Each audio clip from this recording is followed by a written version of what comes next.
Bom, a maioria das pessoas fala da visão glamurosa de programação, de como é libertador ser programador, de ter liberdade geográfica, liberdade financeira, mas poucas pessoas falam da outra face de enfrentar uma migração de carreira, entrando para programação ou tecnologia, que é a parte feia.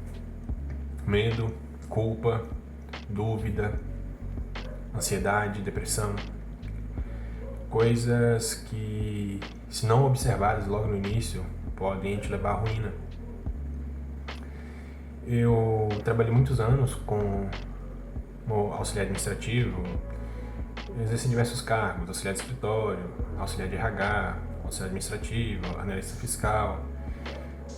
Trabalhei também como auxiliar de instalação, né, de internet via rádio, das anteninhas.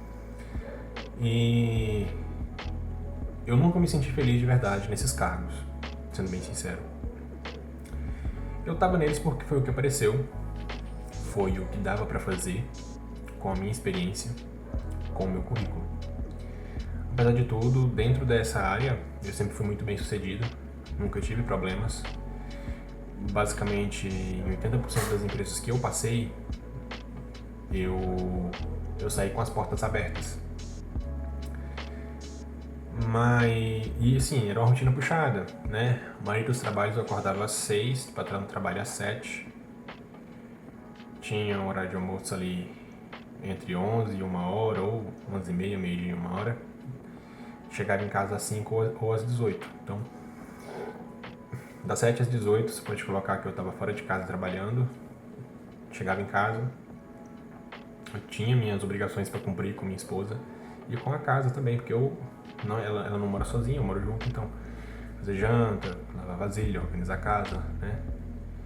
E após isso, você tem que separar um tempo para estudar. E vai ter dia que você vai estar tão cansado que você basicamente não tem força física e mental para poder sentar na frente do computador e estudar. Porque quando você vai estudar programação, você precisa de raciocínio lógico, para poder entender os processos de resolução de problemas que muitas vezes você vai precisar enfrentar, principalmente quando você está em meio de processos seletivos. Então, muitas vezes você vai sentir uma pressão muito enorme, no sentido de, poxa, eu estou deixando de ficar com minha esposa para poder trocar para uma área que eu nem sei se vou ter retorno. Eu estou deixando de curtir a minha vida e de talvez estar buscando ganhar mais dinheiro já nas empresas que eu trabalho, em busca de um sonho e devido a um sentimento de infelicidade. E basicamente vai ser isso que você vai enfrentar. Se você está migrando de carreira porque você já não suporta mais o seu trabalho atual, que basicamente era o que ocorreu comigo num certo período da minha vida. Um hábito muito ruim que eu adquiri durante a faculdade federal foi o hábito de fumar cigarro de palha. Basicamente cigarro de palha mesmo, paeiro. E quando eu casei, eu parei de fumar cigarro de palha, porque eu fui intimado a parar. Então, ok, vou parar. E durante os últimos anos, eu senti uma vontade, principalmente nos últimos 2 anos, eu senti uma vontade muito forte de voltar a fumar, devido à pressão. E fumar era um escape. Então, você vai sentir muita pressão.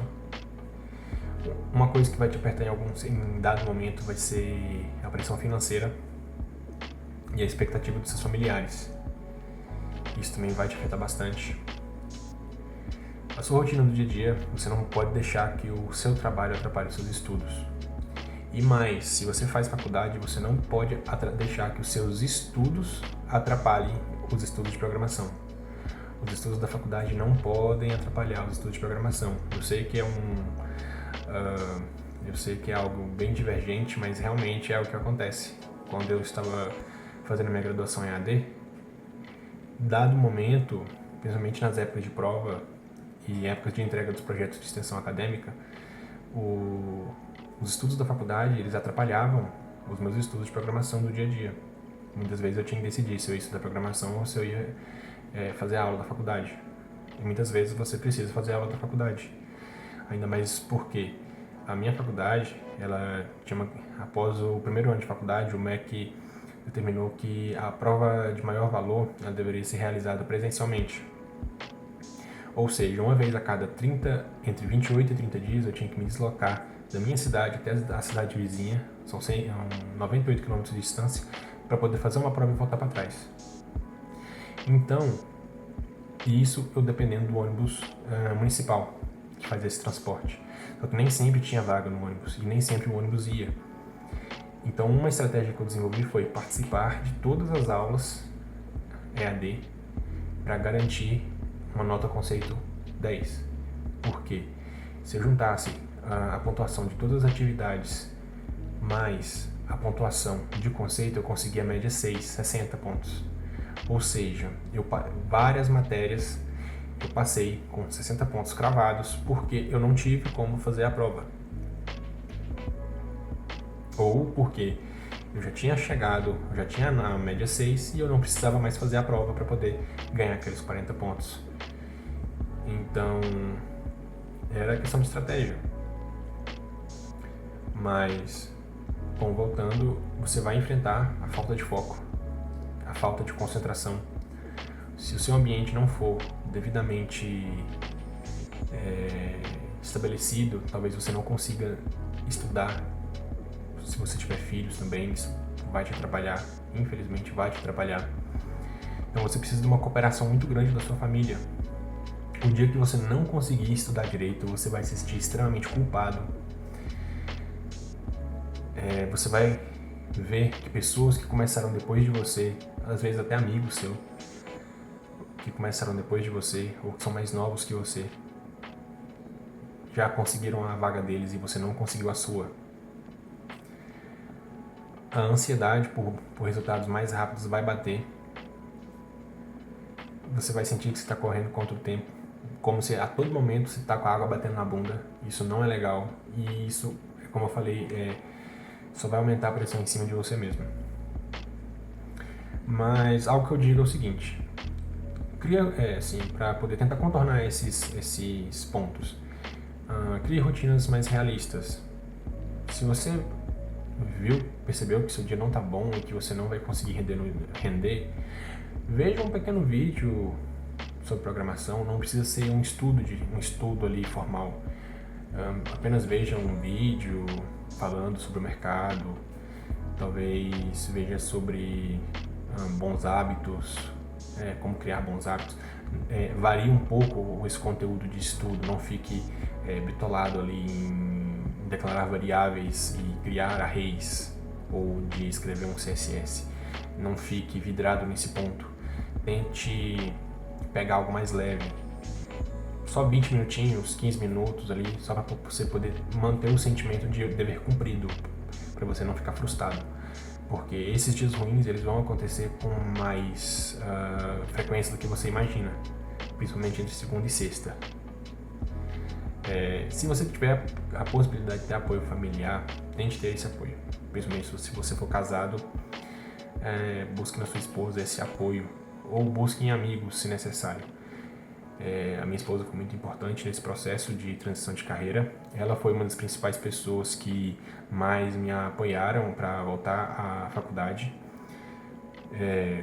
Quando eu larguei a faculdade federal, a minha família ela foi extremamente contra eu largar a faculdade.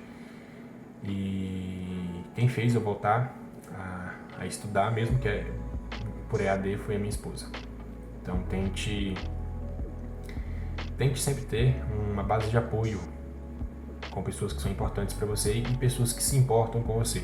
Porque tem pessoas que às vezes são importantes para você e essas pessoas estão cagando e andando para você. Tá? Então, tente filtrar bem as pessoas na sua vida, porque essas pessoas vão ser importantes para entender o processo de transição de carreira, porque vai ser algo bem complicado e algo bem desafiador para você. Quando você começar a fazer conexões, sempre busque conexões que você veja que elas podem trazer mudanças na sua vida, tanto sejam profissionais, conexões pessoais, conexões profissionais, conexões dentro do mercado de trabalho, possíveis clientes, possíveis empresas com as quais você queira trabalhar. Sempre busque conexões com as quais elas vão te trazer benefícios. Talvez seja um pouco egoísta e possa parecer interesseiro no seu ponto de vista, mas hoje o mundo é assim. Infelizmente, se você não jogar o jogo, você vai ficar para trás. Essa é a regra. Bom, não é fácil, mas se for para você sofrer, que seja uma vida que você quer e não sofra preso na vida que você quer deixar para trás.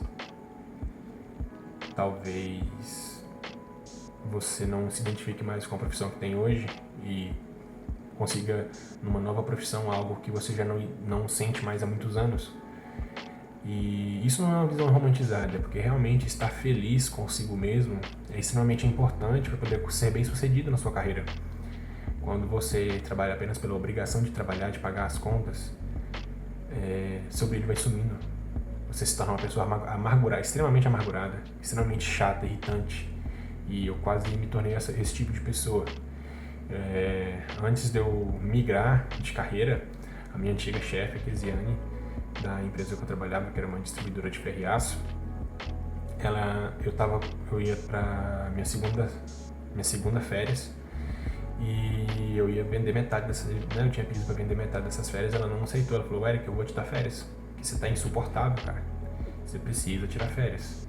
E eu agradeço demais a ela e o marido dela, que era o meu chefe, o Mário, porque mesmo eu tendo tirado férias, foi 18 dias de férias, porque no início do ano a gente já tinha tirado 12 dias de férias.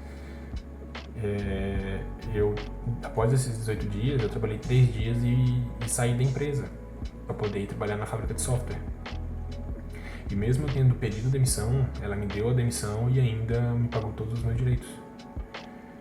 E o que me ajudou bastante a manter uma sanidade mental durante o período que eu estava na fábrica de software. E agradeço demais a eles por isso. Mas é isso. Tente não se tornar essa pessoa insuportável a qual eu estava me tornando. Porque as pessoas vão perceber e só você não vai perceber. E quando você perceber, já é tarde demais, talvez. Até mais.